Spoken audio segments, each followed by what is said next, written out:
Chris, Ryan, can you share one personal, one professional, and one peculiar fact about yourself? Peculiar fact about me, I don't know if it's that peculiar, but a lot of people make comments when I talk to them about, geez, you've done a lot of things in your life. You've had a lot of different jobs. So I owned a pub, a nightclub, I managed a motel, I owned a series of paintball fields, and I've been a council worker, I've been in charge of a regional airport, I've done tourism and economic development, and now I'm doing simulators. So it's been a fairly kind of broad range of things, but you'd be surprised how transferable the skills are from all of those things into the job I'm doing right now. Chris, tell us two truths and a lie. Ryan Aerospace has sold over 600 simulators now to military organisations all over the world. That's one. Two, Ryan Aerospace got its start due to a Division 1 lotto win to get us up and going. And I once went on a date with the runner-up to Miss America. Well, that's going to be hard to confirm which of those is a lie. Chris, tell us, are you R.M. Williams or Blundstones? Which one and why? Blundstones. I could never afford R.M. Williams. What are the three things we'll likely find you doing after work? Twice a week I'll go to the gym and be good, but every other night it'll be VB, cook, red wine. That's it. What are your top three weekend rituals or hobbies? Oh, I just told you. Having started in the council originally, what drew you to working in the Australian defence industry? Well, we've got a fairly long history with the Australian defence industry. My dad was in the CMF back in the day and assumed he was going off to World War II, but he was it finished when he was only 17. But he had a real interest in the military. So much so, he bought a whole bunch of vehicles and planes and tanks and guns, and eventually got to the stage where he made a military museum.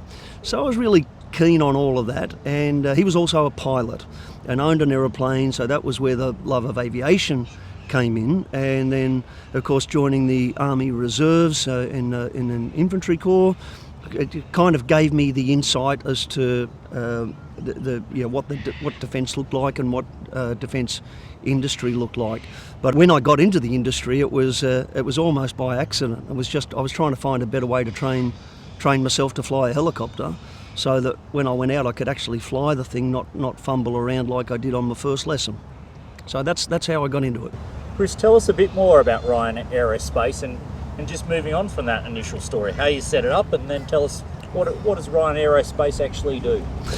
Well, it started back in about 1984. My dad and mum bought me a Commodore 64 computer, and on there I was able to have a little rudimentary flight simulator, Microsoft Flight Simulator 2.0, not like that dodgy Povo 1.0. I had the colour version, and it was a pretty terrible simulator, but it was great because I was learning to fly fixed-wing aircraft at the time.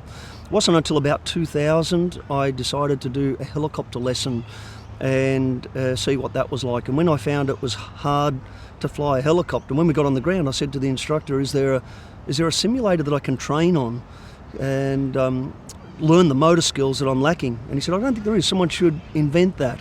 So I did. I knocked one up in the back shed, and when I went back, I could fly the helicopter. I could hover, I could take off, I could land, I could fly sideways. And the instructor said, "Geez, this must be a realistic simulator you've built." And I said, "No, it's terrible. It's like an office chair with a bit of PVC pipe stuck to the side of it."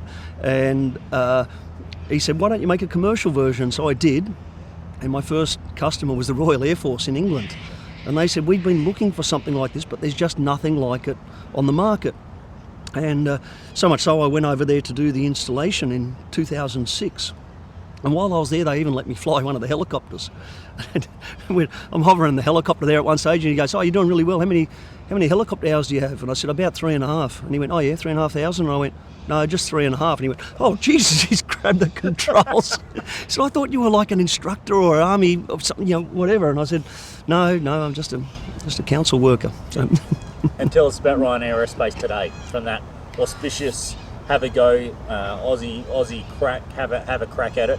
Where's Ryan Aerospace now?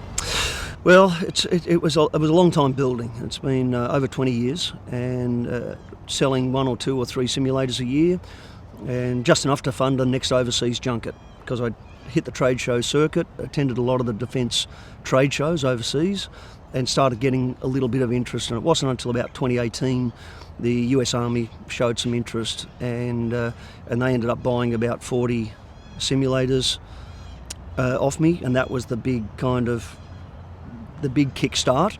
And then in 2020 we got offered to go and do a pitch to the US Air Force as part of their pilot training transformation program, and it was an opportunity nearly missed, because on the day that I was flying out, Mum rang me and said, "Hey, look, really sorry to tell you this, but we're starting Dad on palliative care tonight. This is it." And I said, "Okay, well, hardly unexpected, but it was really still a shock."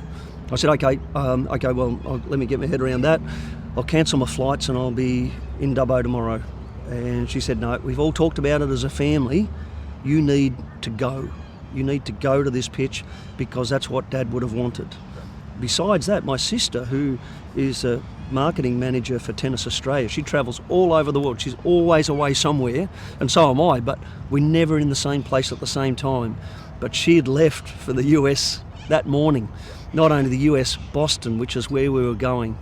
And so after a bit of soul searching, I decided, all right, I'm going to go. And my brother John sent me a video, and it was my dad's last words to me, and he said, "Good luck in Boston." And he gave me the thumbs up, and I went to Boston. The next day he passed away. The day after that we did the pitch to the US Air Force. There were 21 consortiums that went for this job, and we won it. And that resulted in the sale of about, I've lost count, probably 400 simulators since then. So I know he's up there looking after me. It was meant to be. Yep. So, Chris, describe to us, what is the actual problem that your business solves? What specifically does your business aim to solve in the defence space? In defence space, it's pretty clearly defined. There's a severe pilot shortage, there's a severe instructor shortage, and to some extent there's an aircraft shortage. Our simulators are a little bit different to the traditional kind of simulators. Traditional simulators are big, bulky, expensive, hard to get students through. They're often breaking down, and you need to have an instructor there the whole time, and you need to have a support team there the whole time. Our simulators, we'll have 20 or 30 of these lined up in a room, and students are teaching themselves through predefined lessons with predefined parameters. And the after-action review allows the student and the instructors to see how the student performed. So this means now one instructor can look after maybe 10 or 15 students at a time and get all those metrics back to say whether the student's performing or not. And if they're not performing, where are they failing? And how can we get this student back up to speed? So the sheer scale is probably the biggest thing about our simulator type, and luckily we were first to market, which enabled us to get us into all of these markets. So it's a really short learning loop, isn't it? Yeah, we had to scale very quickly. And I remember when we were doing the Air Force pitch, we only had 2 weeks' notice and had to ship a machine, and we had to design some new stuff and get it over there. And it was funny because we won that contract for US Air Force fixed-wing simulators, beating out all these other consortiums, and we'd actually never built a fixed-wing simulator. We'd only built helicopter simulators. But the US Army program was so successful, they kind of looked at us and went, well, we know that you can do that. So the thing that we're worried about is scale. How are you going to scale up? And I said, oh no, don't worry about that. We've got all the drawings, we've got the people, we've got the technology, we're moving into a bigger factory and all these things. And they said, yeah, but we're still worried about it. And I said, well, what sort of numbers are we talking? And he said, well, for prototype, it'll be about 100. And after that, it could be in the thousands. And I just said, I thought we were only building a few simulators for you. And like I said, it's been over 600 simulators now, and a big portion of those have gone to the US Army, Navy and Air Force. Chris, how can the Australian Defence Force or the Australian Government better support your business or others like it?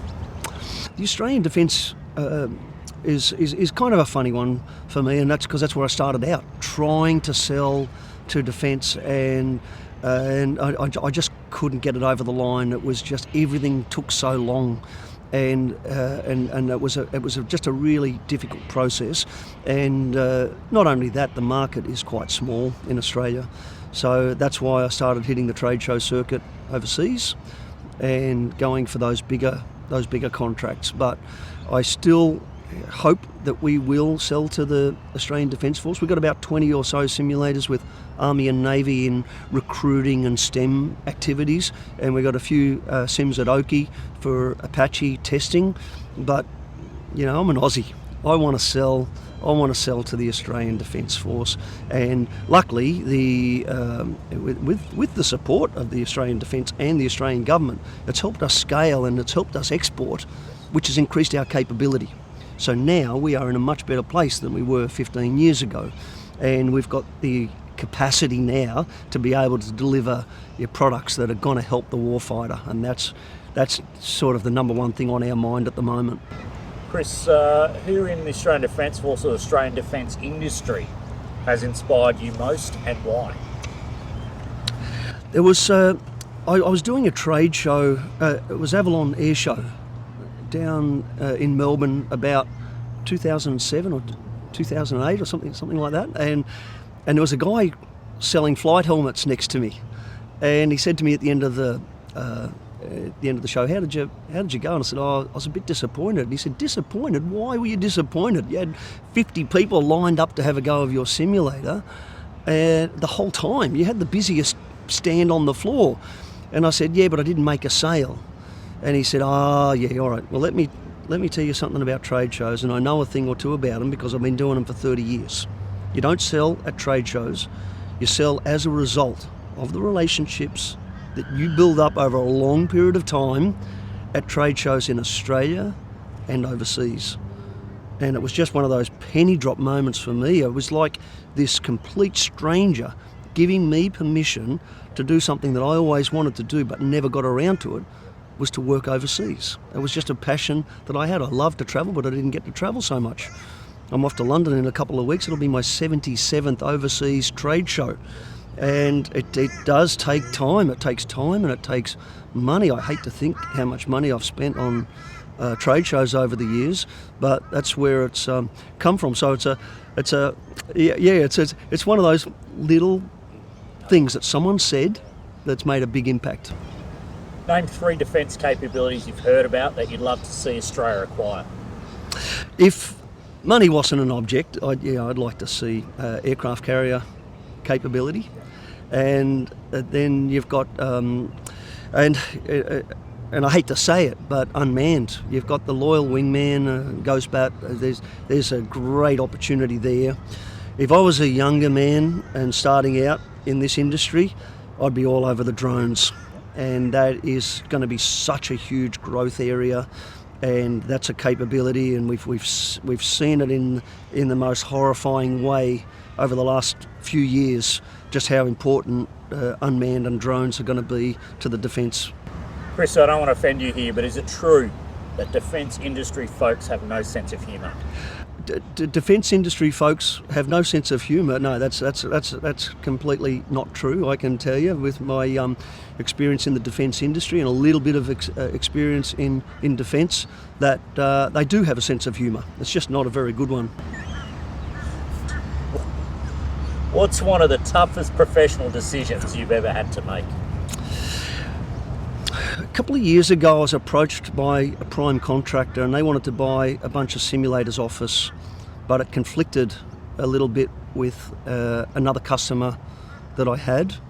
And even though I wasn't exclusive with them, I said to this particular prime contractor, we can't provide you with these simulators, and that's turning down a $500,000 job.